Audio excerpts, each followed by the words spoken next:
안녕하세요. 박형기에게 박형입니다. 주택임대사업을 하는 우리들은 보통 대출과 뗄래야 뗄 수 없는 사이입니다. 그런데 주택임대사업을 몇 년 하다가 돈이 조금 모이면 임대건물에 있는 대출을 갚는 게 더 낫지 않을까 하는 생각을 한 번쯤은 하게 됩니다. 하지만 대부분 임대사업을 하시는 분들은 대출을 갚지 않으시는 게 더 이익이라고 얘기를 합니다. 틀린 얘기는 아닙니다. 레버리지 효과를 이용해서 임대사업을 하시는 분들은 대출을 갚지 않으시는 게 맞습니다. 그런데 몇 가지 경우에는 대출을 갚는 게 오히려 나은 상황이 생길 수도 있습니다. 오늘은 원룸이나 상가주택의 대출 상환에 대한 이야기를 해볼까 합니다.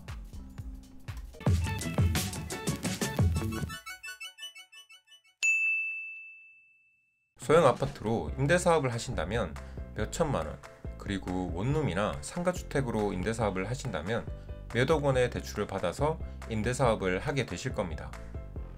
지금은 워낙 대출금리가 낮아서 그나마 낫지만 혹시나 금리가 올라서 문제가 되거나 수익이 마이너스가 되진 않을까 걱정되시는 분들이 계실 겁니다. 하지만 대출금리가 급등하는 경우는 아주 드물고 대출금리가 크게 오르지만 않는다면 대출을 갚지 않으시는 게 좋습니다. 대출을 갚지 않아야 되는 이유를 설명하기 위한 것이니까 다른 비용은 없다고 보고 주택가격과 월세 세팅이 동일한 똑같은 건물 두 개가 있다고 하겠습니다. 토지를 포함한 임대주택 건물은 7억 원이고 대출을 받는 쪽은 4억 원의 대출을 받는다고 하겠습니다. 대출금의 이자는 3%이고 월세는 매달 250만원씩 나온다고 가정하겠습니다. 보시는 것처럼 순수익은 대출을 받지 않는 쪽이 높지만 수익률은 대출을 받은 쪽이 오히려 높습니다. 이것은 여러분이 한 번은 들어보셨을 레버리지 효과 때문입니다. 임대주택의 수익률이 대출 이자율보다 높다면 대출을 많이 사용할수록 수익률은 올라가게 됩니다. 쉽게 설명드리면 대출금을 이용해서 대출금으로 내는 수익이 대출금의 이자를 내는 돈보다 높다면 그 차이만큼 돈을 벌게 되기 때문에 레버리지 효과가 생기는 겁니다. 레버리지 효과를 이해하셨다는 가정하에 한 가지 더 말씀드리면 레버리지 효과는 대출금이 클수록 높아지고 월세가 많을수록 이자가 낮을수록 커집니다. 이해하기 어려우시다면 그냥 대출이자보다 대출금으로 인한 수익이 높다면 대출이 있는 게 더 낫구나 정도로 생각해 주시면 됩니다. 자, 이런 이유로 대출을 활용하는 쪽이 수익률은 더 높게 되는데 보시다시피 현금 흐름, 즉 실제 나에게 들어오는 돈은 당연히 대출을 활용 안 하는 쪽이 더 좋습니다.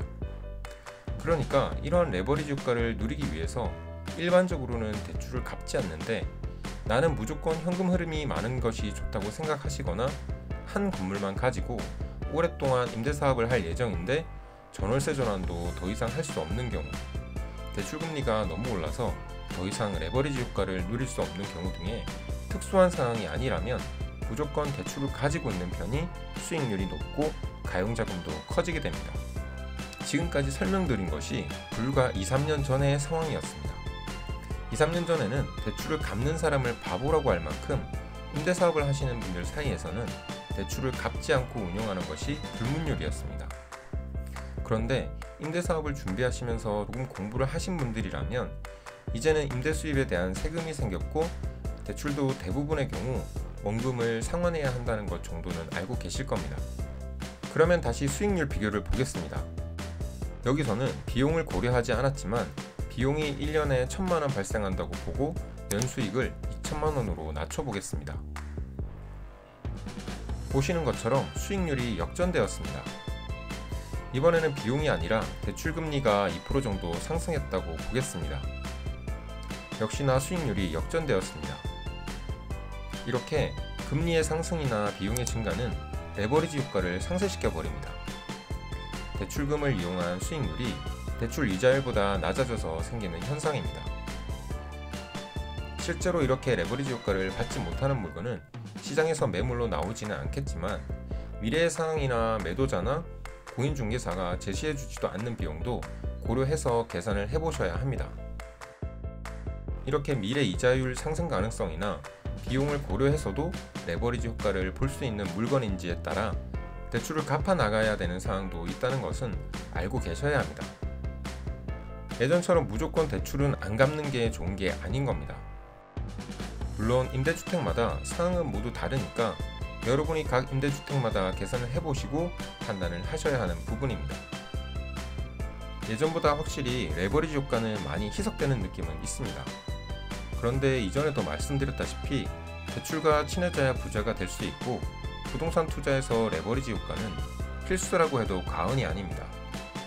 레버리지를 이용하시되 그 레버리지 효과가 지속될 수 있는지, 레버리지 효과가 없어지는 사항은 어떤 것인지도 생각을 미리 해두시고 투자를 하셔야 나중에 곤란한 일을 겪으시는 일이 없습니다. 여러분들은 이 점을 꼭 명심하셨으면 합니다.